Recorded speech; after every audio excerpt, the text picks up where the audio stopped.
Turning spot. പ്രിയപ്പെട്ടവരെ, ജീവിതത്തിൽ നാം അന്വേഷിക്കുന്ന ഓരോന്നിൻ്റെയും സാന്നിധ്യം നമ്മിൽ തന്നെ കുടികൊള്ളുന്നു എന്നതാണ് യാഥാർത്ഥ്യം. എന്നാൽ അത് അത്ര പെട്ടെന്ന് കണ്ടെത്താൻ കഴിയുകയില്ല. ബാഹ്യലോകത്തുള്ള അന്വേഷണം നിർത്തി നമ്മളിലേക്ക് നോക്കിയാൽ തന്നെ അന്വേഷിച്ചത് കണ്ടെത്താൻ കഴിയുമെന്നാണ് സെൻ ഗുരുക്കൾ പറയുന്നത്. കാരണം നമ്മൾ അന്വേഷിച്ചത് നമ്മുടെ തന്നെ ബോധവലയത്തിലും സ്വാധീന വലയത്തിലും മൂടിക്കിടക്കുന്നുണ്ട്. പ്രത്യുത അന്വേഷിക്കുന്ന മൂല്യം നിങ്ങളിലില്ല എന്ന് വിശ്വസിക്കുകയും അതനുസരിച്ച് പ്രവർത്തിക്കുകയും ചെയ്യുന്നുവെന്ന് കരുതുക. അപ്പോൾ അന്വേഷിക്കുന്ന മൂല്യം നമ്മിൽ തന്നെ ഉണ്ടായിരുന്നിട്ടും അത് നമുക്ക് ഉപകാരമില്ലാതെ വഴുതി മാറിക്കൊണ്ടിരിക്കും. ആവശ്യമാണ് സൃഷ്ടിയുടെ മാതാവ് എന്ന ചൊല്ല് കേട്ടിട്ടില്ലേ? ഇത് 100% സത്യമാണ്.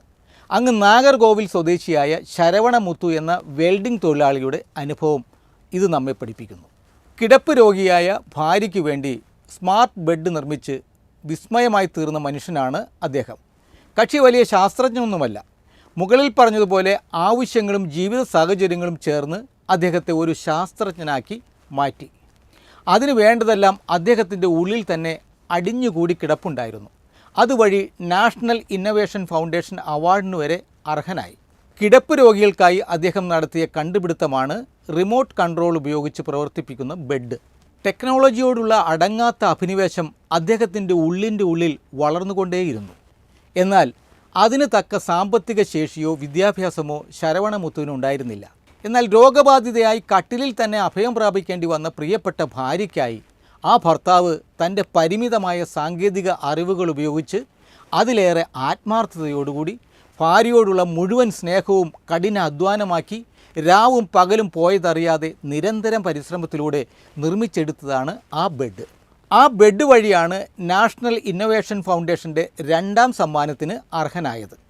ഒരു ശസ്ത്രക്രിയയെ തുടർന്ന് മുത്തുവിൻ്റെ ഭാര്യ എഴുന്നേൽക്കാൻ വയ്യാതെ തളർന്ന കിടപ്പിലായി. കിടക്കയിൽ നിന്നും പ്രാഥമിക ആവശ്യങ്ങൾക്ക് പോലും പരസഹായമില്ലാതെ എഴുന്നേൽക്കാനാവാത്ത ഭാര്യ, അത് മുത്തുവിന് ഏറെ പ്രയാസകരമായ അനുഭവമായിരുന്നു. ഭാര്യയുടെ ബുദ്ധിമുട്ട് കണ്ടപ്പോൾ അവൾക്കായി എന്തെങ്കിലും ചെയ്യണമെന്ന് തീരുമാനിക്കുകയും അതനുസരിച്ച് അദ്ദേഹം മുന്നോട്ട് പോവുകയും ചെയ്തു.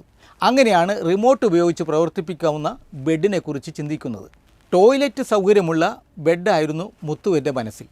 ബെഡിൽ തന്നെ കഴിയേണ്ടി വരുന്ന രോഗികളുടെ അവസ്ഥ തനിക്ക് മനസ്സിലാക്കാമായിരുന്നു. എല്ലാത്തിലും എന്നതുപോലെ അവർക്ക് പരസഹായം ആവശ്യമായിരുന്നു. ചിലപ്പോൾ അവരെ നോക്കേണ്ടി വരുന്ന ബന്ധുക്കൾ വളരെ മടുപ്പ് കാണിച്ചു തുടങ്ങും. ചിലപ്പോൾ രോഗികളുടെ സ്വകാര്യതയും ഒരു പ്രശ്നമായി മാറും. രോഗികൾക്ക് തന്നെ താൻ മറ്റുള്ളവർക്ക് ഭാരമാകുന്നതായി തോന്നാം.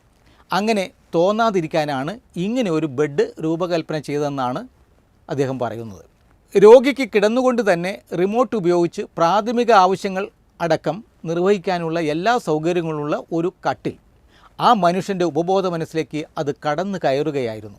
ഇതേക്കുറിച്ച് നിരവധി പേരോട് അന്വേഷിക്കാൻ തുടങ്ങി. തൻ്റെ പരിമിതമായ അറിവ് ഉപയോഗിച്ച് രാത്രികളിൽ ഉറക്കമില്ലാതെ ചിന്തിച്ച് രൂപരേഖ തയ്യാറാക്കുകയാണ് ശരവണമുത്തു ആദ്യം ചെയ്തത്. ബെഡ് നിർമ്മാണത്തിലേക്ക് കടന്ന അദ്ദേഹം ഭാര്യയുടെ ചികിത്സയ്ക്ക് തന്നെ വലിയൊരു തുക ചെലവുണ്ടായിരുന്നു. അതുകൊണ്ട് തന്നെ ഒരു ദിവസം പോലും ജോലി മുടക്കാതെ ശരവണമുത്തു സ്മാർട്ട് ബെഡ് നിർമ്മാണവും പൂർത്തിയാക്കി. പകൽ മുഴുവൻ കഠിന അധ്വാനം, രാത്രി ഉണർന്നിരുന്ന് ബെഡ് നിർമ്മിക്കും. ഒടുവിൽ ഈ കഠിന അധ്വാനത്തിന് ഫലമുണ്ടാവുക തന്നെ ചെയ്തു. മുത്തു നിർമ്മിച്ച ബെഡിൽ ഫ്ലഷ് ടാങ്ക്, ക്ലോസറ്റ്, സെപ്റ്റിക് ടാങ്കിലേക്ക് ഉള്ള കണക്ഷൻ എന്നിവയെല്ലാം ഉണ്ട്. 3 ബട്ടണുകളാണ് ഈ ബെഡിനുള്ളത്.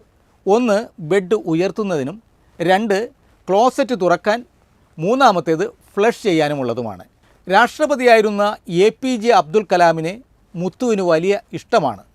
അങ്ങനെ ഒരു ദിവസം മുത്തു അദ്ദേഹത്തോട് സംസാരിച്ചു. കലാമാണ് ഈ പ്രോജക്റ്റ് നാഷണൽ ഇന്നൊവേഷൻ അവാർഡിന് അയക്കാൻ പറഞ്ഞത്. 2 ലക്ഷം രൂപയടങ്ങുന്ന അവാർഡാണ് മുത്തുവിന് അതുവഴി ലഭിച്ചത്. മാത്രമല്ല, ഇത്തരം ബെഡുകൾ നിർമ്മിക്കുന്നതിനായി ഇന്ത്യയുടെ പല ഭാഗത്തു നിന്നുമായി നിരവധി ഓർഡറുകളും മുത്തുവിന് ലഭിക്കുകയുണ്ടായി.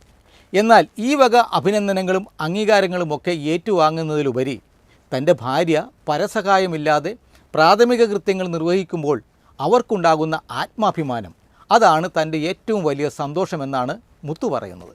ഏതോ ഒരു പ്രവൃത്തി ചെയ്യാൻ നിങ്ങൾക്കൊരു ഉൾപ്രേരണ തോന്നാം. ശരിയാണ്, അങ്ങനെ വേണമെങ്കിൽ ചെയ്യാം. എന്നാൽ എനിക്കത് ചെയ്യാൻ സമയമില്ല, എനിക്കതിന് കഴിയില്ല എന്ന് നിങ്ങൾ പറയരുത്. അങ്ങനെയാണെങ്കിൽ നിങ്ങൾ വഴിതെറ്റിപ്പോകുന്നുവെന്ന് മനസ്സിലാക്കുക. നിങ്ങളെ സന്തുഷ്ടനും ധനവാനുമാക്കാനുമുള്ള ഈശ്വരൻ്റെ പദ്ധതികളിൽ ഒന്നാണെന്ന് തിരിച്ചറിയുക. അതിനൽപ്പം കഷ്ടനഷ്ടങ്ങൾ സഹിക്കാൻ തയ്യാറാവുക. പിന്നാലെ വരുന്നത് ഐശ്വര്യത്തിൻ്റെ നാളുകളാണെന്ന് മനസ്സിലാക്കുക. ശുഭപ്രതീക്ഷയോടെ കാത്തിരിക്കുക. Good bye.